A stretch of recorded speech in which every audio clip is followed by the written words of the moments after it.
नमस्कार दोस्तों, आप सभी का स्वागत है उत्कृष्ट अकेडमी के ऑनलाइन प्लेटफॉर्म पर। दोस्तों, आपको सेट नंबर 3 मिल चुका होगा। उसी की दोस्तों आज हम आंसर की पर चर्चा करने वाले हैं। आप लोग अपना मूल्यांकन कर सकते हैं। इसके अलावा दोस्तों आपने आंसर की तो देख ही ली होगी और आपको कुछ और चीज़ें यहाँ समझने के लिए कुछ हम चीज़ें दोस्तों थोड़ा एक्स्ट्रा चीज़ें इसमें बताते हैं, तो आप लोग दोस्तों इसको देखकर अपना मूल्यांकन कर सकते हैं।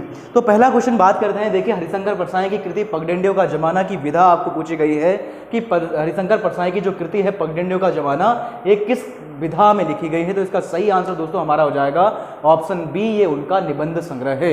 दूसरा क्वेश्चन देखिए, नयनाभिराम में संधि आपको दोस्तों बतानी है। विकल्प दीर्घ संधि, गुण संधि, अयादि संधि और व्यंजन संधि। तो इसके अंदर दोस्तों हमारी संधि कौन सी हो जाएगी? ऑप्शन ए हो जाएगा दीर्घ संधि। यदि इसका विच्छेद करना चाहें तो दोस्तों इस प्रकार से हो जाएगा नयन धन अभिराम। नयन धन अभिराम बराबर दोस्तों हो जाएगा नयनाभिराम। औ धन औ बराबर दोस्तों होता है आ, और इसके अंदर दोस्तों हमारी संधि हो जाएगी दीर्घ संधि। तीसरा देखिए, किसने साप्ताहिक पत्र नया खून का संपादन कार्य किया? हरिशंकर परसाई, गजानन माधव मुक्तिबोध, हजारी प्रसाद द्विवेदी और निराला। तो इसका दोस्तों सही आंसर हो जाएगा हमारा ऑप्शन बी, गजानन माधव मुक्तिबोध ने दोस्तों नया खून नामक साप्ताहिक पत्र का संपादन कार्य किया था। चौथा क्वेश्चन देखिए, निम्नलिखित में से कौन सा सगुण मार्गी कवि नहीं है? दोस्तों जितने भी कवि हैं यहाँ पर भक्ति काल के हैं, और भक्ति काल के अंदर दो शाखाएं थी, सगुण मार्ग और निर्गुण मार्ग। तो आपको बताना है कौन सा सगुण मार्ग का कवि नहीं है। तुलसीदास, सूरदास, कबीरदास और मीराबाई। तो इसका सही आंसर दोस्तों हो जाएगा ऑप्शन सी, कबीरदास। कबीरदास दोस्तों हमारे निर्गुण मार्गी शाखा के कवि हैं, और संत मार्गी शाखा के अंदर दोस्तों इनको शामिल किया जाता है। पांचवा देखिए, वह परिश्रम करता है मगर सफलता नहीं मिलती, किस प्रकार का संयुक्त वाक्य है? तो इसका सही उत्तर दोस्तों हो जाएगा हमारा ऑप्शन सी, विरोधवाचक वाक्य। यहाँ पर देखिए दोस्तों, जो मगर शब्द का इस्तेमाल हुआ है ये विरोध सूचित करने के लिए किया जाता है, पहले उपवाक्य का दूसरे उपवाक्य पर। छठा क्वेश्चन देखिए, निम्नलिखित में से कौन सा एकार्थी शब्द नहीं है? यानी एकार्थी का मतलब है दोस्तों जिन शब्दों का केवल एक ही अर्थ होता है। यहाँ देखिए, प्रेम है, इसका एक ही अर्थ है। पाप है, इसका एक ही अर्थ है। अहंकार है, इसका एक ही अर्थ है। ऑप्शन डी दोस्तों जो हमारा अक्षत है, ये अनेकार्थी शब्द है। अक्षत के अलग अलग अर्थ होते हैं। पूरा चावल को अक्षत बोलते हैं, शिव जी के लिए अक्षत का प्रयोग होता है, या जिसको क्षति न पहुंचे उसको अक्षत कहा जाता है। तो हमारा सही आंसर दोस्तों हो जाएगा ऑप्शन डी। अगला देखिए, राम श्याम से डरता है वाक्य में कारक चिन्ह कौन सा है? यहाँ पर देखिए दोस्तों, आपको कारक चिन्ह आपको सही दिखाई दे रहा होगा, और उसके साथ में डरने का भाव भी है। ऐसी कंडीशन में दोस्तों हमारा कारक चिन्ह हो जाएगा अपादान कारक। ऑप्शन ए दोस्तों इसका बिल्कुल सही उत्तर है। तो जहां भी आपको सही दिखाई दे और डरने का भाव हो, वहां पर दोस्तों हमारा हो जाएगा अपादान कारक चिन्ह। अगला देखिए, तुम बहुत अच्छे बच्चे हो वाक्य में विशेषण पदबंध है, तो इसका सही उत्तर दोस्तों हो जाएगा बहुत अच्छे। ऑप्शन बी दोस्तों इसका बिल्कुल सही उत्तर है, बहुत अच्छे दोस्तों विशेषण पदबंध है। अगला देखिए, जो अवयव शब्द क्रिया की विशेषता को सूचित करते हैं क्या कहलाते हैं? दोस्तों क्रिया की विशेषता सूचित करने वाले शब्दों को व्याकरण के अंदर दोस्तों कहा जाता है क्रिया विशेषण, और ये शब्द आते हैं दोस्तों अविकारी शब्दों के अंदर। अविकारी शब्द के अंदर दोस्तों इनको शामिल किया जाता है और इन्हें कहा जाता है क्रिया विशेषण शब्द। तो इसका सही उत्तर दोस्तों हो जाएगा ऑप्शन ए। 10वां देखिए, व्यक्ति के उपनाम के साथ किस चिन्ह का प्रयोग किया जाता है? आपको यह बताना है कि व्यक्ति का कोई उपनाम हो तो उसके साथ किस चिन्ह का प्रयोग किया जाता है? एकल उद्धरण चिन्ह, दोहरा उद्धरण चिन्ह, निर्देशक चिन्ह या अल्प विराम। तो इसका सही उत्तर दोस्तों हो जाएगा एकल उद्धरण चिन्ह। आपने उपनाम के साथ देखा होगा, जैसे देखिए निराला लिखा रहता है, तो निराला दोस्तों सूर्यकांत त्रिपाठी निराला का उपनाम है। यहाँ पर देखिए इसको इस प्रकार से सिंगल इन्वर्टेड कॉमा के अंदर रखा जाता है। तो इसका सही उत्तर हो जाएगा ऑप्शन ए। अगला देखिए, 11वां मास कम्युनिकेशन का संबंध किस प्रकार के संचार से है? जनसंचार, मौखिक संचार, अमौखिक संचार या समूह संचार। तो इसका सही उत्तर दोस्तों हो जाएगा ऑप्शन ए, जनसंचार। मास कम्युनिकेशन दोस्तों उसे कहा जाता है जब एक बड़े वर्ग तक हम किसी यांत्रिक माध्यम से उन तक सूचना पहुंचाने का कार्य करते हैं या उन तक संचार करने का कार्य करते हैं, तो उसे दोस्तों कहा जाता है जनसंचार। लेकिन उसके लिए एक शर्त है कि बड़ा वर्ग होना चाहिए, जैसे टेलीविजन के द्वारा, रेडियो के द्वारा, इंटरनेट के द्वारा। ये चीजें दोस्तों जनसंचार के अंदर या मास कम्युनिकेशन के अंदर शामिल की जाती हैं। 12वां देखिए, किसे जातीय कवि के रूप में जाना जाता है? तो इसका सही उत्तर दोस्तों हो जाएगा ऑप्शन ए, तुलसीदास को जातीय कवि के तौर पर जाना जाता है। और तुलसीदास के बारे में आप सभी को पता है, राम मार्गी कवि हैं भक्ति काल के अंदर। और सगुण मार्गी कवि भी हैं। अगला देखिए, निम्न में श्लाघ्य का विलोम शब्द कौन सा है? तो श्लाघ्य का अर्थ दोस्तों होता है स्तुत्य, यानी जिसकी स्तुति की जा सके या प्रशंसा करने योग्य। तो इसका ऑप्शन हो जाएगा विलोम शब्द दोस्तों हमारा ऑप्शन बी, निंद इसका सही उत्तर हो जाएगा। तो इसका सही आंसर है ऑप्शन बी। 14वां देखिए, भूप सहस 10 एक ही 12 लगे उठावन तरत नटारा में कौन सा अलंकार है? दोस्तों यहां पर यह बात हुई है जब राम सीता स्वयंवर की बात है ये, तो वहां पर दोस्तों 1000 लोग शिव जी के धनुष को उठाते हैं लेकिन उठा नहीं पाते हैं। तो ऐसी कंडीशन में यहां पर हमारा अलंकार हो जाएगा ऑप्शन डी, अतिशयोक्ति। यहां पर दोस्तों बातों को थोड़ा बड़ा चढ़ाकर प्रस्तुत किया गया है, तो ऑप्शन डी इसका सही उत्तर हो जाएगा। 15वां क्वेश्चन देखिए, किस विकल्प में ठीक का प्रयोग, किस विकल्प में ठीक का प्रयोग क्रिया विशेषण के तौर पर किया गया है? ठीक बात है, ठीक सुनो और ठीक समझो, ठीक मैं भी यही चाहता था, या उपर्युक्त सभी। तो देखिए दोस्तों यहां पर ठीक का प्रयोग एज अ विशेषण के तौर पर किया गया है, बात की विशेषता बताने के लिए। यहां पर देखिए दोस्तों, ठीक सुनो, सुनने की विशेषता है ठीक, और यहां पर ठीक समझो, समझो की विशेषता है ठीक, और सुनो और समझो दोस्तों दोनों ही क्रियाएं हैं। तो ऐसी कंडीशन में दोस्तों ये ठीक का प्रयोग एज अ क्रिया विशेषण के तौर पर हुआ है, तो हमारा विकल्प बी सही हो जाएगा। ठीक मैं भी यही चाहता था, यहां पर ठीक का प्रयोग दोस्तों विस्मयादि बोधक के तौर पर हुआ है, तो ये विशेषण, ये क्रिया विशेषण, ये विस्मयादि बोधक, और ऑप्शन डी दोस्तों हमारा सही होगा नहीं। 16वां क्वेश्चन देखिए, भारत में विश्व हिंदी सम्मेलन का आयोजन कितनी बार किया जा चुका है? तो आप सभी को पता है इसका सही आंसर ऑप्शन बी है, 3 बार। और 3 बार कब कब? 1975 में पहली बार, 1983 में दूसरी बार, और 2015 भोपाल में तीसरी बार। तो 3 बार दोस्तों आयोजन हो चुका है भारत के अंदर, और 3 ही बार मॉरिशस की राजधानी पोर्ट लुई में इसका आयोजन किया जा चुका है। अगला क्वेश्चन देखिए, 17वां क्वेश्चन, निम्नलिखित में चंद्रमा का पर्यायवाची शब्द नहीं है? सोमराज, मृगांक, द्विजेंद्र, और ऑप्शन डी है दोस्तों मरीचि। तो इसका सही उत्तर हो जाएगा ऑप्शन डी, मरीचि। मरीचि दोस्तों पर्यायवाची है किरण का, तो सही विकल्प हो जाएगा हमारा ऑप्शन डी। 18वां क्वेश्चन देखिए, निम्नलिखित में से पश्च स्वर दोस्तों आपको ढूंढना है। जिह्वा प्रयोग के आधार पर या जीभ प्रयोग के आधार पर स्वरों को 3 भागों में बांटा जाता है, अग्र स्वर, पश्च स्वर और मध्य स्वर। तो दोस्तों इसमें अग्र स्वर कौन से होते हैं? बड़ी, छोटी ई, बड़ी ई, ए और ऐ। तो देखिए दोस्तों ये अग्र स्वर हैं, तो आपको पश्च स्वर बताना है। तो पश्च, ये तो तीनों के तीनों अग्र स्वर है, तो हमारा ऑप्शन ए सही हो जाएगा, आ। और आ किस प्रकार का स्वर है? आ हमारा पश्च स्वर है। 19वां देखिए, निम्नलिखित में कृतवाच्य संज्ञा बनाने वाला प्रत्यय नहीं है। दोस्तों यहां पर देखिए अक्कड़ का प्रयोग भुलक्कड़, पियक्कड़ इस प्रकार से होगा। आग का प्रयोग तैराक इस प्रकार से हो सकता है। वैया का प्रयोग दोस्तों गवैया, सुनैया इस प्रकार से हम कर सकते हैं। और ऑप्शन डी दोस्तों इसका सही उत्तर हो जाएगा, ये कृतवाच्य प्रत्यय या संज्ञा बनाने वाला प्रत्यय नहीं है, बल्कि ये विशेषण बनाने वाला दोस्तों हमारा प्रत्यय है। अगला देखिए, शासकीय पत्र में प्रेषक का नाम किस ओर होता है? तो हमारा जो शासकीय पत्र होता है उसमें दोस्तों प्रेषक का नाम कहां पर होता है? मान लीजिए शासकीय पत्र है, तो यहां पर दोस्तों ऊपर की साइड में सबसे ऊपर पार्श्व से लगते हुए बाईं ओर हमारे प्रेषक का नाम लिखा जाता है। तो इसका ऑप्शन ए दोस्तों हमारा बिल्कुल सही हो जाएगा। बाकी दोस्तों अब आपके सामने आने वाले हैं उत्तराखंड की व्याख्या के लिए पंकज सर, तो आप लोग बने रहिए और अपना मूल्यांकन करते रहिए।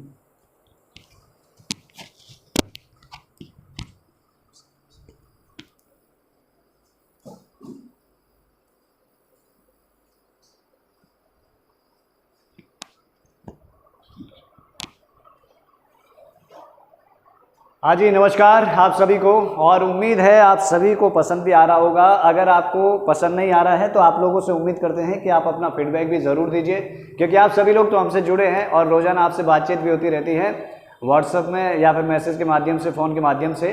तो जैसा भी है आप लोगों के लिए प्रयास कर रहे हैं। इतने ज़्यादा प्रैक्टिस पेपर के लिए हम लोग दिन रात आपके लिए मेहनत कर रहे हैं, क्योंकि रोज़ाना आपके लिए पेपर भी लेकर आना पड़ता है, उसकी व्याख्या भी लेकर आनी पड़ती है। तो बस चलते रहिए, कारवां बनता जाएगा, आप लोग बस मेहनत करते रहिए। तो उम्मीद है जिस दिन 100 पेपर पूरे होंगे तो आपको खुद ब खुद एक अंदर से इतना कॉन्फिडेंस आएगा कि मुझे पूरा भरोसा है जो आगे मंजिल है उसमें आप सफल भी हो जाएंगे। बाकी अभी सुभाष सर ने आपको हिंदी के प्रश्न बताए और मैं आपको अब इसके बाद लेकर चलने वाला हूं, यानी कि उत्तराखंड के पार्ट में। और उत्तराखंड के पार्ट में यहां पर हमारी शुरुआत होती है 21वें क्वेश्चन से। 21वां जो प्रश्न है आपको दिख रहा होगा, यानी कि उत्तराखंड के उच्च हिमालय चारागाहों को किस नाम से जाना जाता है? जो उत्तराखंड में जो उच्च हिमालय में, अगर आप उच्च हिमालय में जाते हो तो वहां पर बहुत खूब सुंदर जो है चारागाह इस प्रकार से बने हैं, जिसे जो पशु चारक है वो स्वर्ग भी कहते हैं। तो उन्हें किस नामों से जाना जाता है भाई? बाबर के नाम से, तराई, दर्रों के नाम से? तो सिंपल सी बात है, बुग्याल के नाम से जाना जाता है भाई। किसानों के लिए बुग्याल जो है, सॉरी, पशु चारकों के लिए स्वर्ग के रूप में जाने जाते हैं। अगला देखिए 22वां, सुस्वा नदी पूछा है कि सुस्वा नदी किसकी सहायक नदी है, और आपको यहाँ पर ऑप्शन दिया है घाघरा, सोंग, गंगा, रामगंगा। तो इसका जो राइट आंसर हो जाएगा वो आपका सोंग नदी, क्योंकि सोंग नदी की ही सहायक नदी खुद सुस्वा नदी है, और बाकी फिर सोंग नदी आगे चलकर गंगा नदी में अपना संगम बना लेती है। इसके अलावा अगला क्वेश्चन है हमारे पास 23वां प्रश्न है, कत्यूरी राजाओं की राजधानी कुमाऊं की कत्यूर घाटी से कहां पर स्थानांतरित करने के प्रमाण मिलते हैं? मतलब हमारे पास कुछ ऐसा भी उल्लेख मिलता है कि जो कत्यूरी राजवंश था उन्होंने अपनी राजधानी बाद में स्थानांतरित भी की थी। तो कुछ जगह पर आप लोग जानते हैं कि जोशीमठ का उल्लेख मिलता है, तो जिन लोगों ने, आप लोगों ने जोशीमठ किया होगा तो वो बिल्कुल सही गए होंगे, है ना। तो ये क्वेश्चन भी डायरेक्ट, हालांकि इसमें बहुत सारा विवाद है, आप लोग जानते हैं कत्यूरियों में बहुत ज्यादा विवाद है, लेकिन फिर भी जो हमारे पास किताबों में मिलता है आजकल प्रश्न यही उठाकर दे देता है, तो अभी तक फिलहाल हमको ये याद रखना है। इसके अलावा अगला क्वेश्चन आपको यहाँ पर दिख रहा होगा 24वां प्रश्न, और 24वां प्रश्न है कि राज्य पुष्प यानी कि जो हमारा ब्रह्मकमल है, इसकी उत्तराखंड में कुल कितनी प्रजातियां पाई जाती है? वैसे तो बहुत सारी प्रजातियां होगी, लेकिन अभी तक जो हमारे शोध में मिला है कि कुल कितनी प्रजातियां हैं, तो जो लोग, आप लोगों ने 24 किया होगा वो बिल्कुल सही होंगे। तो इसकी 24 ही राइट आंसर है। अभी तक ऐसा कहा जाता है कि 24 प्रजातियां हैं। नेक्स्ट क्वेश्चन देखिए 25, महात्मा गांधी ने अनाशक्ति योग टीका, या फिर जो उन्होंने एक अनाशक्ति वहां पर कौसानी में जो है पुस्तक लिखी थी, तो गीता पर उन्होंने टीका लिखी थी। तो ये जो पुस्तक है ये कहां पर लिखी थी? तो मैंने आपको जवाब भी दे दिया साथ साथ में। तो कौसानी है, आप लोग जानते हैं बागेश्वर में है, और यहाँ पर वो आकर रुके भी थे कुछ समय के लिए, और बहुत खूबसूरत जगह भी है दोस्तों ये वाली।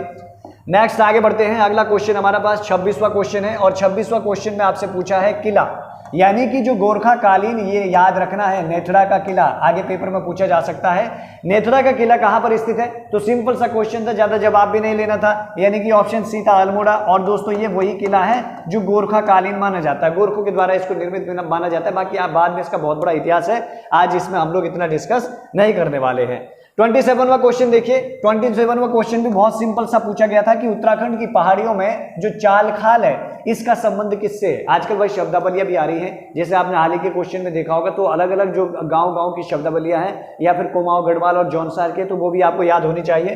तो यहाँ पर है जल संरक्षण, अग्नि संरक्षण, इसके अलावा अन्य ऑप्शन है। तो जो लोग आप यहाँ पर गए होंगे यानी कि जल संरक्षण से, वो दोस्तों बिल्कुल यहाँ पर सही गए होंगे। नेक्स्ट क्वेश्चन की ओर अगर हम लोग आगे बढ़े तो हमारे पास अगला क्वेश्चन अब आने वाला है 28वां क्वेश्चन, और 28वां क्वेश्चन आपको दिख रहा होगा कि रूपकुंड ताल किस जनपद में स्थित है? इसमें भी ज्यादा समय की जरूरत नहीं थी, सिंपल सा क्वेश्चन था, जो आप लोग गए होंगे यानी कि ऑप्शन बी चमोली के साथ, तो वो लोग बिल्कुल एकदम से सही गए होंगे। नेक्स्ट क्वेश्चन आप देख रहे होंगे 29 वाला कि कनकपाल किस राजवंश से संबंधित है? बहुत ही आसान, सबसे आसान प्रश्न मुझे लग रहा है यही है इस पेपर का, कनकपाल पूछा है, और सब लोगों ने आंख बंद करके क्या हो गया, सबने क्या दे दिया, यानी कि ऑप्शन डी। भाई आप सभी लोग जानते हैं कि कनकपाल जो है पंवार राजवंश के हैं, ना कि चंद राजवंश के, ना कत्यूर, ना कुणित राजवंश के।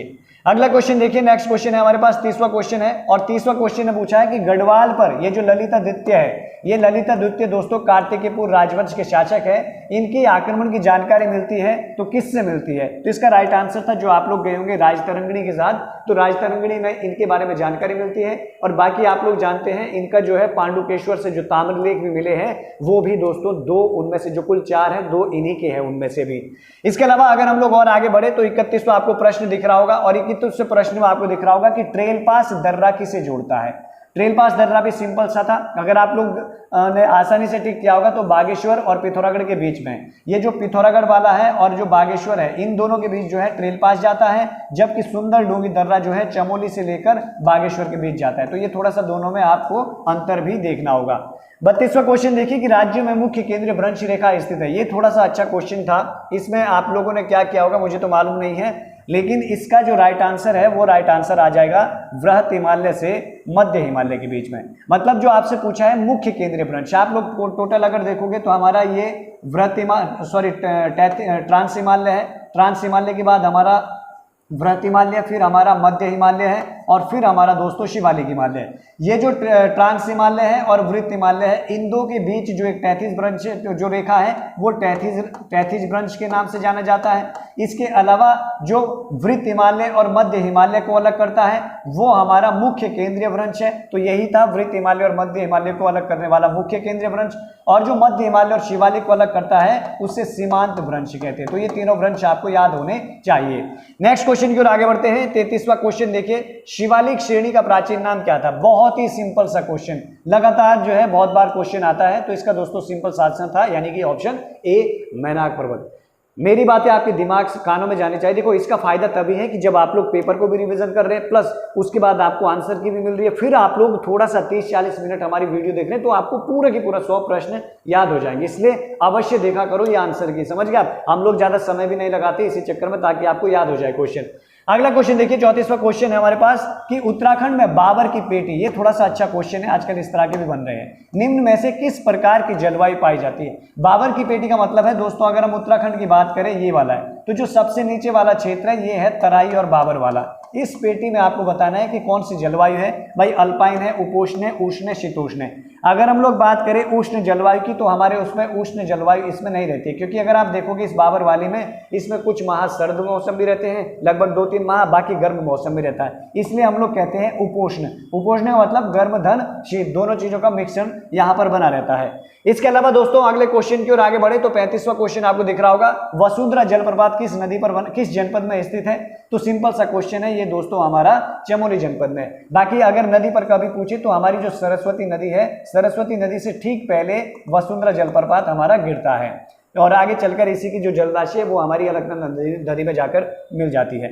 36वां क्वेश्चन है कि हेमकुंड झील कुल कितनी पहाड़ियों से घिरी हुई है? बहुत आसान सा क्वेश्चन है, इसमें भी समय नहीं लगना चाहिए, बस सिंपल सा है, ऑप्शन डी 7 पहाड़ियों से घिरी हुई है, पेपर में पूछा हुआ बहुत पहले भी। नेक्स्ट क्वेश्चन देखिए आप, 37वां क्वेश्चन है कि पंचेश्वर बांध किस नदी पर बना है? भाई पंचेश्वर बांध तो नॉर्मली सभी लोगों को पता है ना, नेपाल और भारत की संयुक्त प्रोजेक्ट है और विवादित प्रोजेक्ट है, क्योंकि नेपाल भारत का प्रोजेक्ट है और सबसे बड़ा प्रोजेक्ट भी जाने वाला है। तो इसका राइट आंसर है दोस्तों काली नदी, सीमांत में है। 38वां क्वेश्चन देखो, कफनी ग्लेशियर किस जनपद में स्थित है ना? कफनी, मैक्टोली, सुंदरडूंगा, पिंडारी, ये सारे के सारे ग्लेशियर हमारे दोस्तों बागेश्वर जनपद में स्थित है। अगला क्वेश्चन हमारे पास 39वां क्वेश्चन है कि तिलाड़ी कांड का संबंध किससे है? ये क्वेश्चन पेपर में पूछा जा चुका है, तो जो लोग गए होंगे यहाँ पर वन अधिकार से, क्योंकि ये वन अधिकार के लिए ही लड़ा गया था 1930 वाला है ना, इसी में जो है हमारे चक्रधर जुयाल ने गोलियां चला दी थी, तो ये वही तिलाड़ी कांड के बारे में चर्चा हो रही है। अगला क्वेश्चन आपको दिख रहा होगा 40वां प्रश्न, और 40वें में पूछा था कि अस्कोट वर्ल्ड लाइफ सेंचुरी किस जनपद में है? तो सिंपल सा क्वेश्चन है, अस्कोट वर्ल्ड लाइफ सेंचुरी दोस्तों हमारा पिथौरागढ़ जनपद में स्थित है। अगले क्वेश्चन की ओर अगर हम आगे बढ़े, 41वां क्वेश्चन दिख रहा है, नैनीताल के काला डूंगी, थोड़ा सा याद रखिएगा, वो रामनगर से प्राप्त क्या क्या जा सकता है? मतलब कुछ यहाँ पर आईएएस के पूछे होंगे तो उनमें से क्या हो सकता है वहां पर। तो यहाँ पर आप लोगों को ऑप्शन में दिख रहा होगा दोस्तों, ऑप्शन कहाँ गए, ऑप्शन देख लीजिए, ऑप्शन आपको दिख रहा होगा यहाँ पर, ये है। तो इनमें से दोस्तों आपको याद रखना है इस क्षेत्र से हमारे पास लोहा प्राप्त होता है। बाकी देहरादून चूना पत्थर के लिए जाना जाता है, तांबा अल्मोड़ा में जाना जाता है, सोना यहाँ पर कहीं होता ही नहीं है। नेक्स्ट क्वेश्चन देखो 42वां, उत्तराखंड में भकार शब्द, भकार दोस्तों आप लोगों ने भी देखा होगा, तो किसके लिए प्रयोग किया जाता है? ये क्वेश्चन एग्जाम में भी पूछा हुआ है समाज कल्याण अधिकारी के पेपर में, तो इसका राइट आंसर हो जाएगा आपका यानी कि ऑप्शन सी, खाद्यान्नों से संबंधित है ना। इस तरह से पहले बने होते थे, तो इसमें अनाज आदि रखा जाता था, काठ की लकड़ियों से इस प्रकार के भकार बनाए जाते थे। नेक्स्ट क्वेश्चन देखिए 43 में पूछा है कि जोशीमठ औली रोपवे है ना, ये कब शुरू किया गया था? तो इसमें भी दोस्तों बहुत सारा विवाद है, कहीं पर आपको 1992 मिल जाएगा, लेकिन जो इसे एग्जाम में पूछा जाता है तो वो अक्टूबर 1993 आप याद रखेंगे। तो जोशीमठ औली रोपवे आपका ये हो जाएगा। नेक्स्ट क्वेश्चन देखिए 44, यानी कि ढिकाला किस नेशनल पार्क का प्रवेश द्वार है? बहुत सिंपल सा क्वेश्चन पूछा है, ढिकाला किस नेशनल पार्क का प्रवेश द्वार है? तो भाई option A, Jim Corbett national park का प्रवेश द्वार है। आज के पेपर में बहुत अच्छे प्रश्न थे दोस्तों, आपको इनमें से काफी अच्छे नंबर भी आने चाहिए है ना, तो नंबर इसमें अच्छे आने चाहिए। नेक्स्ट देखो 45वां, चत्रेश्वर प्रकार की मुद्रा किस राजवंश से जुड़ी है ना? चत्रेश्वर, इसी मुद्रा को जो है अगर कभी और आए तो इसी मुद्रा को छत्रेश्वर की मुद्रा के नाम से भी जाना जाता है, इसी मुद्रा को अनाम प्रकार के नाम से भी जाना जाता है, इसी मुद्रा को शिव प्रकार के नाम से भी जाना जाता है। कभी डिटेल से पढ़ाएंगे इसके बारे में। ये चत्रेश्वर मुद्रा दोस्तों कुणिद राजवंश से है। बाकी कुणिद राजवंश की 3 मुद्राओं के प्रकार मैंने आपको पहले भी बताए थे, एक आपको अमोघभूति, दूसरा अल्मोड़ा और तीसरा उन्हीं में से आता है चत्रेश्वर। ये दोस्तों चांदी की मुद्रा थी, सॉरी चांदी कह रहा हूं, ताम्र मुद्रा, ये सारी की सारी प्राप्त हुई थी। नेक्स्ट क्वेश्चन देखिए अगला 46वां क्वेश्चन, और 46वां क्वेश्चन है हमारे पास गुफा पूछी है कि वशिष्ठ गुफा किस जनपद में है। ये भी पेपर में बहुत बार पूछी है वशिष्ठ गुफा, तो सिंपल सा क्वेश्चन है, जो आप लोग टिहरी में गए होंगे वो बिल्कुल सही जवाब इसका गया है। अगला देखिए 47 यानी कि झांझ, ये झांझा नहीं है, ये दोस्तों इस प्रकार से झांझ है, आप लोग जानते भी है, झांझ वाद्य यंत्र है हमारा। और ये जो झांझ वाद्य यंत्र है, इनमें से इसका कोई नहीं है जिन्होंने डी किया होगा, ये हमारे पास घन वाद्य यंत्र है, तो इसे भी आप लोग याद रखेंगे साथ में। 48वां क्वेश्चन देखिए 48, और 48 में पूछ रहा है आपसे कि राज्य में लोक कला संस्थान की स्थापना कहां पर की गई है। ये भी पेपर में पहले पूछा जा चुका क्वेश्चन है, तो राज्य में लोक कला संस्थान दोस्तों इसका राइट आंसर हो जाएगा option D Almora. Next question देखिए 49, 2011 की जनगणना के अनुसार, ये थोड़ा सा इंपॉर्टेंट क्वेश्चन है, जनगणना अच्छे तरीके से आप लोग पढ़ लेना। राज्य की जनसंख्या वृद्धि दर कितनी रही, यानी कि 2011 की जनगणना है, कितनी वृद्धि दर रही, तो सिंपल सा इसका ऑप्शन डी है दोस्तों 18.81% हमारी वृद्धि दर रही। जबकि अगर हम देश की बात करेंगे तो 17.71 देश की हमारी ये वाली दशक की वृद्धि दर रही। नेक्स्ट क्वेश्चन देखिए 50वां क्वेश्चन हमारे पास, और 50वें क्वेश्चन में पूछा है कि कौन सी जनजाति बागनाथ देवता की पूजा करती है। भाई जनजातियों से भी क्वेश्चन पूछता है, तो जनजाति भी थोड़ी बहुत आपको आनी चाहिए। इसका राइट आंसर है दोस्तों ऑप्शन डी, यानी कि राजी जनजाति। इसी के अलावा इनके और भी है, बागनाथ, गणनाथ, मलिनाथ, सेम, छुरमल, ये सारे के सारे देवता राजी, क्योंकि जंगली जनजाति है तो ऐसे के ऐसे सारे भी उन्हें देखेंगे। अगला देखो 51वां प्रश्न, यानी कि डकरानी जल विद्युत परियोजना किस नदी पर बनी है। डकरानी, ढालीपुर, ये सारी की सारी आपको याद रखनी है, डकरानी, ढालीपुर, इसके अलावा खारा पावर प्लांट, इसके अलावा कुल्हाल, ये सारे के सारे जो पावर प्लांट है दोस्तों, ये हमारे यमुना नदी की जो सहायक जाती, जो यमुना नदी से शक्ति नहर निकाली गई है, उस पर ये सारे बनाए गए। तो कहने का मतलब है यमुना नदी या फिर शक्ति नहर, जो भी आप याद कर सकते हैं। अगला क्वेश्चन देखिए 52वां क्वेश्चन है, और 52वें क्वेश्चन में पूछा है कि राज्य में सहकारी सहभागिता योजना कब शुरू गई। जो आपको आंसर की दी गई थी, आंसर की में इसको जो है आंसर गलत वहां पर आ गया था। ऐसे में आप लोग, क्योंकि शायद संभव तो वहां पर ऑप्शन सी आ चुका था, लेकिन आपको याद रखना है दोस्तों, इसका राइट आंसर है ऑप्शन डी। लगभग कहीं पर 28 दिसंबर मिलता है, कहीं पर 1 दिसंबर, तो जो भी है मई याद रखिए, मई 2005 में राज्यों में सहकारी सहभागिता योजना की शुरुआत की गई थी। तो ये भी आपको याद रखना है। मेरे शब्द आपके कानों में गूंजने चाहिए, तभी मजा आएगा, है ना, इसीलिए आपके साथ इतनी स्पीड में काम चल रहा है। उत्तराखंड में पीतल नगरी के नाम से किसे जाना जाता है। सिंपल सा क्वेश्चन अभी मैंने आपको बताया, तो इसका राइट आंसर हो जाएगा अल्मोड़ा। दोस्तों ये 100 प्रैक्टिस जो पेपर है हमारे, इसका उद्देश्य है कि आपको सिलेक्शन दिलाना।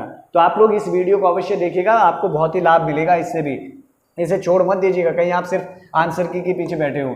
अगला क्वेश्चन देखिए, कठेत शासन किस शासक के शासनकाल में हुआ था। आप लोगों ने सुना होगा पंच भाई कठेच, है ना। जो पंच भाई कठेच थे, ये जो पंच भाई कठेत इनको कहते हैं, तो ये जो पंच भाई कठेत थे, ये दोस्तों हमारे पास एक राजा थे, यानी कि फतेहपति शाह। और फतेहपति शाह जब गद्दी पर बैठे थे, बहुत ही अल्प वयस्क, बहुत ही छोटे थे दोस्तों। ऐसे में फिर मजबूरन होकर जो है इन्हें फतेहपति शाह की जो माता थी, इनकी संरक्षिका बनना पड़ा। परंतु इनकी माता को भी, जो उनके भाई थे 5 भाई, उनको यहाँ पर लाना पड़ा। लेकिन बाद में दोस्तों फिर उन 5 भाई कठेचों ने इन्हीं को मारने का प्लान बनाया, उसी को कठेतों का शासक माना जाता है यहाँ पर, है ना। बाद में पुरिया नैथानी ने बड़ी मुश्किल से बचाया था। अगला देखो 55वां, बदानगढ़ से नंदा देवी की स्वर्ण प्रतिमा किस चंद शासक ने लाई। हालांकि जो ये यहाँ पर लिखे बाज बहादुर चंद, देवी चंद, लक्ष्मी चंद, ये सारे के सारे जुड़े हुए हैं दोस्तों नंदा देवी से, इन्होंने भी लेकर आई। लेकिन जो क्वेश्चन बनता है स्वर्ण प्रतिमा, तो ये स्वर्ण प्रतिमा याद रखेंगे आप, राजा ज्ञानचंद जी के द्वारा लाई गई थी। अगला क्वेश्चन देखिए, अगला हमारे पास 56वां क्वेश्चन है, यानी कि चूना धारा जलप्रपात ये किस नदी पर बना हुआ है। तो इसका दोस्तों राइट आंसर हो जाएगा, जो लोग आप गए होंगे यानी कि नयार नदी के साथ, तो ये राइट आंसर हो जाएगा नयार, है ना। नयार नदी आप जानते हैं। नेक्स्ट क्वेश्चन देखिए, हाल ही में सुर्खियों में रही पिथौरागढ़ जिले की श्वेता वर्मा का संबंध किस खेल से है। अभी दोस्तों हाल ही में ये बहुत सुर्खियों में रही, और इन्होंने अपना पहला डेब्यू भी शायद इंग्लैंड के खिलाफ खेला है। तो इसका राइट आंसर है दोस्तों, यानी कि ऑप्शन बी, क्रिकेट से। तो इन्हें भी याद रखिएगा, श्वेता वर्मा जी को। अगला क्वेश्चन देखिए 58वां, और 58 में पूछा है कि करमोली परियोजना किस नदी पर बनी है। करमोली परियोजना दोस्तों हमारी ऑप्शन ए जाड़गंगा पर, और जाड़गंगा सहायक नदी है भागीरथी नदी की। तो ये भी याद रखिएगा, भागीरथी की। अगला क्वेश्चन देखिए 59वां क्वेश्चन है कि निम्न में से किस जनपद में एससी, यानी कि एससी के लिए विधानसभा सीट सुरक्षित नहीं है। अगर आप लोग देखेंगे नॉर्मली हमारे पास विधानसभा की जो 70 सीटें हैं, उन सीटों में से प्रत्येक जिले में कहीं ना कहीं सुरक्षित सीटें भी हैं, जिनमें से आप सभी को पता है कि सर्वाधिक जो है हरिद्वार में 3 सुरक्षित सीटें हैं, बाकी फिर 2 फिर एक सीटें सब में, सभी जनपदों में सुरक्षित सीटें हैं। ऐसे में 2 जिले हमारे पास दोस्तों ऐसे भी है जिनमें से एक भी नहीं है। एक तो आपको याद रखना है रुद्रप्रयाग, तो इसका राइट आंसर रुद्रप्रयाग, यहाँ पर कोई भी ऐसी सीट नहीं है। और दूसरा आप याद रखेंगे चंपावत, तो रुद्रप्रयाग चंपावत में एक भी सुरक्षित सीटें नहीं है। अगला क्वेश्चन देखिए 60वां क्वेश्चन, 60वां क्वेश्चन है कि उत्तराखंड का राजकीय वाद्यंत्र है, तो सिंपल सा क्वेश्चन हमारे पास ढोल हमारा राजकीय वाद्यंत्र घोषित किया गया है। इसके अलावा दोस्तों अगर हम लोग आगे बढ़े तो अब जीएस का देखो, उत्तराखंड के 40 प्रश्न इंपोर्टेंट हो चुके हैं, बहुत इंपोर्टेंट, उम्मीद करता हूं अच्छे से सुन रहे होंगे तो याद हो रहा होगा मेरे साथ, क्योंकि अगर आपने पेपर सॉल्व किया होगा तो इस समय याद हो जाएगा। कहीं से भी क्वेश्चन अब उठाकर देखे 100 प्रश्न आपकी मुट्ठी में है। अगर आप इस तरह से काम कर रहे होंगे, पेपर भी सॉल्व कर रहे होंगे, आंसर की भी चेक कर रहे होंगे और फिर हमारी ये वीडियो भी देख रहे होंगे। अगला क्वेश्चन देखिए 1906 में किस स्थान पर मुस्लिम लीग का गठन हुआ था, तो इसका दोस्तों राइट आंसर है ढाका। ये बहुत बार क्वेश्चन भी आता है, ढाका बांग्लादेश वाला है, तो यहीं पर मुस्लिम लीग का जो है गठन हुआ था। नेक्स्ट क्वेश्चन आपको दिख रहा है यहाँ पर, ये भी बड़ा इंपॉर्टेंट क्वेश्चन है, बहुत बार पूछा जाने वाला। वर्नाक्युलर प्रेस एक्ट किस गवर्नर जनरल के समय यहाँ पर पारित हुआ था, तो इसका दोस्तों लॉर्ड लिटन। ये दोनों की दोनों बड़े कंफ्यूज करते हैं, इनमें से लॉर्ड रिपन अच्छा वाला था, जो ये लॉर्ड लिटन ये बड़ा गंदा आदमी था दोस्तों। तो याद रखिएगा इसी के समय ये वर्नाक्युलर प्रेस एक्ट, मतलब इसमें जो है समाचार पत्रों, इसे वो कई चीजों नामों से जाना जाता है ना, तो इसके बड़े गलत काम रहे, तो इसीलिए इसको याद रखेगा। और 1878 में दोस्तों इसने ये एक्ट प्रेस पर लागू करवा दिया था। अगला क्वेश्चन देखिए 63वां क्वेश्चन है, पेरिप्लस ऑफ द एरिथ्रियन सी किस भाषा में लिखा हुआ ग्रंथ है, तो आप लोग याद रखेंगे ये यूनानी भाषा का है, तो ये भी बहुत इंपॉर्टेंट है, हाल ही में एग्जाम में आए हुए क्वेश्चन है, इसलिए मैंने लाया। ये जो आपका हाल ही में जो सचिवालय वाला एग्जाम हुआ था कॉमर्स उससे व्यक्तिक सहायक वाला, तो उसमें ये क्वेश्चन आपके आए हुए हैं, इसलिए मैंने ये 2-3 लाख लेकर आया हूँ। 64वां देखो, पहली बौद्ध संगति किस शासन काल में हुई थी, तो सिंपल सी बात, पहली दोस्तों अजातशत्रु के शासन काल में हुई थी। ये भी आपको याद होनी चाहिए कि किसके समय चारों की चारों बौद्ध संगतियां हुई थी। नेक्स्ट क्वेश्चन देखिए हमारे पास 65वां क्वेश्चन है कि जलियांवाला बाग हत्याकांड ये कब हुआ था, तो ये भी सिंपल सा क्वेश्चन है, आप लोगों ने सब ने ही सही किया होगा, 13 अप्रैल 1919 को। 66वां क्वेश्चन है ललित किसकी उन्नत किस्म है, ये थोड़ा सा अच्छा क्वेश्चन था, ये भी क्वेश्चन आया हुआ पेपर में है, लेकिन आप लोगों ने जिन लोगों ने बी के साथ गए होंगे अमृत के साथ, वो सारे के सारे सही गए होंगे दोस्तों यहाँ पर। नेक्स्ट क्वेश्चन आपको यहाँ पर दिखाई दे रहा है कि भारतीय कृषि, ये जो भारतीय कृषि का इतिहास है ये किसके द्वारा लिखा गया है, तो इसका दोस्तों राइट आंसर है ऑप्शन सी, यानी कि एम.एस. रंधावा। तो भारतीय कृषि का इतिहास एम.एस. रंधावा जी के द्वारा लिखा गया है। 68वां क्वेश्चन है कि निम्न में से कौन सी नदी एस्चुरी नहीं बनाती है, एस्चुरी मतलब दोस्तों जो आगे मुहाना बनाती है, आगे करके इस प्रकार से डेल्टा, तो ये आपसे पूछा गया है। तो एस्चुरी कौन सी नदी नहीं बनाती है, तो इसका राइट आंसर हो जाएगा हमारे पास कौन कौन से ऑप्शन में दी है, कहाँ गया, हाँ जी, तो इसका राइट आंसर हमारे पास क्या हो जाएगा, यानी कि ऑप्शन डी महानदी, ये हमारा नहीं बनाती है। नेक्स्ट है 69 तुंग्या कृषि, ये बहुत इंपॉर्टेंट क्वेश्चन है, इसे आप लोग अभी मेरे साथ याद करिए कि तुंग्या कृषि कहां पर होती है, तो इसका राइट आंसर दोस्तों म्यांमार है, इसको आप अपने साथ याद रखेंगे। नेक्स्ट क्वेश्चन आपका यहाँ पर 70वां क्वेश्चन है कि माजुली जो द्वीप है ये किस नदी पर बना हुआ है, माजुली द्वीप, तो इसमें भी कोई दिक्कत नहीं हुई होगी, सिंपल सा क्वेश्चन है, ब्रह्मपुत्र नदी पर बना हुआ है। बाकी दोस्तों इसके बाद जो है आगे के प्रश्नों का जो आपके सामने सॉल्यूशन लेकर आने वाले हैं वो सुभाष सर लेके आने वाले हैं, तो अब आपसे मिलेंगे कल, मेरा हो गया विदा लेने का समय, तो तब तक के लिए नमस्कार।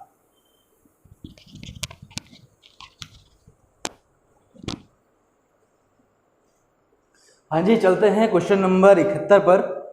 71 क्वेश्चन नंबर 71 है दोस्तों कि पर्यावरण संरक्षण संबंधी स्टॉकहोम सम्मेलन किस वर्ष आयोजित किया गया था, तो इसका सही उत्तर दोस्तों हो जाएगा कौन सा, 1972 इसका सही आंसर हो जाएगा, ऑप्शन बी दोस्तों इसका बिल्कुल सही उत्तर है। पर्यावरण संरक्षण संबंधित जो पहला सम्मेलन था दोस्तों स्टॉकहोम सम्मेलन, ये हुआ था 1972 में, और स्टॉकहोम दोस्तों हमारे स्वीडन देश की राजधानी है। 72वां क्वेश्चन देखिए, हिंदू वृद्धि दर का संबंध किससे है, दोस्तों मोस्ट इंपोर्टेंट है, ये टर्म कई बार पूछा गया है कि इसका संबंध किससे है, तो इसका सही आंसर दोस्तों हो जाएगा हमारा ऑप्शन बी, राष्ट्रीय आय से, या ये भी आ सकता है वृद्धि दर से। यदि आपको विकल्प में ये मिले कि वृद्धि दर से या अर्थव्यवस्था की वृद्धि दर से, तो बिल्कुल सही उत्तर होगा, दोनों ही उत्तर दोस्तों सही माने जाएंगे। और प्रोफेसर श्री राजकृष्ण ने दोस्तों ये टर्म दिया था हिंदू वृद्धि दर। अगला देखिए सहकारी बैंक कितने स्तरीय होते हैं, तो इसका सही आंसर है दोस्तों ऑप्शन सी 3 स्तरीय होते हैं। सबसे पहला होता है दोस्तों प्राथमिक साख समितियां, और फिर जिला स्तरीय समितियां, केंद्रीय समितियां, और राज्य स्तर पर दोस्तों होता है राज्य सहकारी बैंक। तो 3 स्तर पर प्राथमिक साख समितियां, केंद्रीय समिति या इसको हम जिला साख समितियां सहकारी समिति बोल सकते हैं, और राज्य सहकारी बैंक। तो 3 स्तरों पर कार्य करता है, ऑप्शन सी हो जाएगा। अगला देखिए 74वां क्वेश्चन, बच्चों के स्वास्थ्य और शिक्षा से जुड़ी योजना आईसीडीएस किस मंत्रालय द्वारा लागू की जाती है। दोस्तों आईसीडीएस का फुल फॉर्म है इंटीग्रेटेड चाइल्ड डेवलपमेंट स्कीम। तो कई बार यहां से भी क्वेश्चन पूछे जाते हैं। ये लागू हुई थी 2 अक्टूबर 1975 को, इंदिरा गांधी द्वारा लागू की थी 2 अक्टूबर 1975 को, और इसका लागू कराने का कार्य दोस्तों किसका है, नोडल मंत्रालय महिला और बाल विकास मंत्रालय। तो हमारा ऑप्शन सी दोस्तों इसका सही उत्तर हो जाएगा।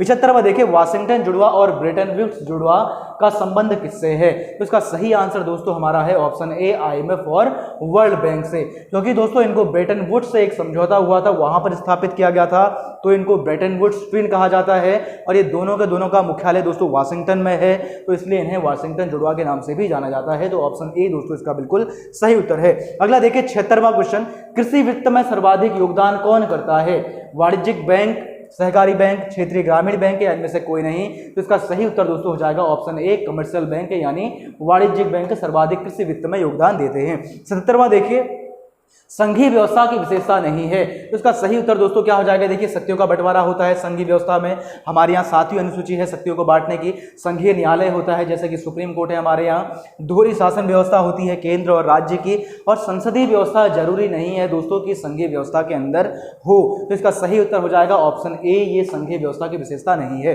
अगला देखिए नागरिक अधिकार संरक्षण अधिनियम 1955 किस अनुच्छेद को लागू करते हुए संसद द्वारा पारित किया गया था। मोस्ट इंपोर्टेंट है दोस्तों सिविल राइट प्रोटेक्शन एक्ट 1955, ये दोस्तों अनुच्छेद 17 को लागू करते हुए संसद ने पारित किया था। और अनुच्छेद 17 आप सभी को पता है अस्पृश्यता का उन्मूलन, और ये केवल दोस्तों जो हमारी एससी जाति है या अनुसूचित जाति वाले लोग हैं उनके लिए दोस्तों ये नागरिक अधिकार संरक्षण अधिनियम 1955 स्थापित किया गया है। 79 देखिए सार्क से संबंधित एक समझौता है SAFTA, south Asian free trade agreement, दोस्तों इसे कहा जाता है शॉर्ट में साफ्टा, SAFTA। दोस्तों ये एग्रीमेंट लागू हुआ था 2006 में, तो इसका ऑप्शन दोस्तों हो जाएगा हमारा ऑप्शन बी 2006। अगला देखिए 80वां पंचायतों की संरचना के संबंध में उपबंध करने का अधिकारिता या कौन कर सकता है। पंचायतों की दोस्तों संरचना आपको पूछी गई है। देखिए विकल्प राज्य विधानमंडल, मुख्यमंत्री, राज्यपाल और संसद। तो इसका सही उत्तर दोस्तों हो जाएगा ऑप्शन ए राज्य विधानमंडल दोस्तों ऑथराइज्ड है पंचायतों की संरचना तय करने के लिए। 81वां देखिए इनमें से कौन सा दल वर्तमान में राष्ट्रीय दल नहीं है। आपको यह बताना है कि कौन सी पार्टी नेशनल पार्टी नहीं है। तो भारतीय कम्युनिस्ट पार्टी बिल्कुल है, तृणमूल कांग्रेस बिल्कुल है, राष्ट्रवादी कांग्रेस पार्टी बिल्कुल है, आम आदमी पार्टी दोस्तों अभी नेशनल पार्टी का इसे दर्जा प्राप्त नहीं हुआ है। तो इसका आंसर हो जाएगा ऑप्शन सी। 82वां देखिए सर्वोच्च न्यायालय में न्यायाधीशों की संख्या तय करने का अधिकार किसे है। तो इसका सही आंसर दोस्तों हो जाएगा ऑप्शन ए संसद को। संसद सुप्रीम कोर्ट में कितने न्यायाधीश होंगे ये तय कर सकती है या ये अधिकार रखती है। और सुप्रीम कोर्ट में वर्तमान में दोस्तों 34 न्यायाधीश हैं, 33 अन्य न्यायाधीश और एक मुख्य न्यायाधीश। तो 33 + 1 34 दोस्तों अभी वर्तमान में सुप्रीम कोर्ट में न्यायाधीश हैं, एक मुख्य न्यायाधीश और 33 अन्य न्यायाधीश। अगला देखिए कंप्यूटर साक्षरता दिवस कब मनाया जाता है। तो इसका सही उत्तर दोस्तों हमारा हो जाएगा ऑप्शन बी 2 दिसंबर को। तो कंप्यूटर लिटरेसी डे दोस्तों होता है 2 दिसंबर को, ऑप्शन बी इसका बिल्कुल सही उत्तर है। 84वां देखिए कैलेंडर प्रारंभ 1 जनवरी सन 1 को सप्ताह का कौन सा दिन रहा होगा। तो इसका सही उत्तर है दोस्तों हमारा ऑप्शन ए सोमवार, उस दिन सोमवार रहा होगा। अगला देखिए एग्जिम बैंक यानी भारतीय आयात निर्यात बैंक का मुख्यालय कहां पर स्थित है। तो इसका सही उत्तर दोस्तों हो जाएगा, बहुत ही इंपॉर्टेंट क्वेश्चन है, आप लोग इस पर विशेष तौर पर दोस्तों याद कर लें या इससे संबंधित जुड़े हुए प्रश्न भी देख लें। तो इसका सही उत्तर हो जाएगा हमारा ऑप्शन डी इनमें से कोई नहीं, क्योंकि इसका मुख्यालय है हमारा महाराष्ट्र में मुंबई में, और इसकी स्थापना दोस्तों की गई थी 1982 में। 1982 में नाबार्ड के साथ में, यानी नाबार्ड की स्थापना भी 1982 में है। और उसी साल में दोस्तों एग्जिम बैंक यानी भारतीय आयात निर्यात बैंक की स्थापना भी की गई थी। और इसके लिए एक दोस्तों एक्ट भी लाया गया था, एग्जिम बैंक एक्ट 1981। अगला देखिए सीरीज में दोस्तों कौन सा असत्य पद है। तो इसका ऑप्शन सी दोस्तों हमारा सही हो जाएगा। 2014 इसमें गलत है। अगला देखिए 87वां मनरेगा को संपूर्ण देश में किस वर्ष लागू किया गया? तो बहुत ही इंपोर्टेंट क्वेश्चन है दोस्तों, इसका सही आंसर हो जाएगा ऑप्शन ए 2008 में।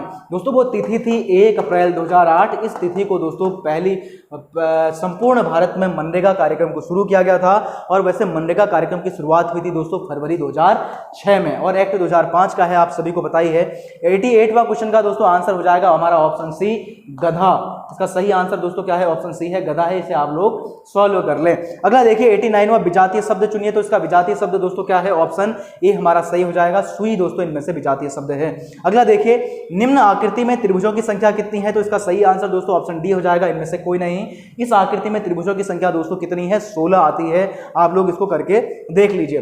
बोस्टन चाय पार्टी की घटना का नायक कौन था? तो इसका सही आंसर दोस्तों हमारा क्या है? ऑप्शन सी है, सैमुअल एडम्स। दोस्तों ये बोस्टन चाय पार्टी जो एक घटना हुई थी, चाय के दोस्तों जो पैकेट थे जो बंदरगाह में, एक बोस्टन बंदरगाह था अमेरिका के अंदर, तो चाय के दोस्तों जितनी भी चाय थी वो सारी समुद्र में डाल दी गई थी। उस घटना को दोस्तों बोस्टन चाय पार्टी कहा जाता है।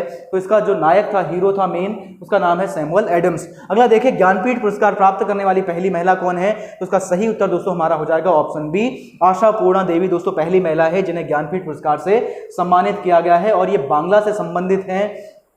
आपको याद होना चाहिए ये बांग्ला के लिए दोस्तों, बांग्ला भाषा में कार्य के लिए इन्हें साहित्य ज्ञानपीठ पुरस्कार दिया गया है और ज्ञानपीठ पुरस्कार दोस्तों भारत में साहित्य क्षेत्र में दिया जाने वाला सबसे बड़ा पुरस्कार है।